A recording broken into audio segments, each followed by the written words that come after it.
7 days to fix up this room before it's carpet day. But luckily, ChatGPT exists, so it's given me a schedule of how we can get to carpet day. Let's go. So this is our master bedroom, which we've added on an ensuite, and this is how we want it to look at the end of the series.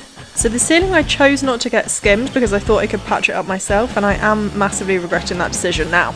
But let's start with the door frame prep. So first I took off the door and all of the old hardware, including some old architrave which I'd been too lazy to remove previously. I won't lie to you guys, this video is all of the boring prep, which is so important to get right, but actually nobody really cares about it.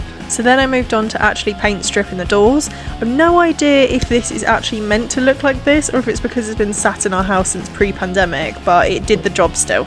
So I applied one layer, left it for an hour, then went back in for round 2 like the instructions said. And you know it's working when it starts to become all cracked and bubbly. And then while that's working, we went back to the ceiling. I raked out the cracks with a Stanley knife so the filler has something to grip to, which is a top tip if you're doing this for yourself. And then I went straight in with the filler. And then we go back to see how the paint stripper worked, and actually I said this is things that people aren't interested in, but watching paint being stripped off of wood is one of the most satisfying things in life. Lawrence then made a guest appearance to help me prime the windowsills. You can tell he's in full concentration mode here. And then we take the second coat of the stripper off the door frames, and we do have some progress. Is it perfect? No. But is it enough for me to call it quits and eat biscuits on the floor? Oh, oui. So the ceiling is all filled, ready to sand tomorrow. The beam and door frame are also prepped and ready for primer. So here is the after. It doesn't look like much, but the prep days are always the ugliest, and we are one step closer to carpet day.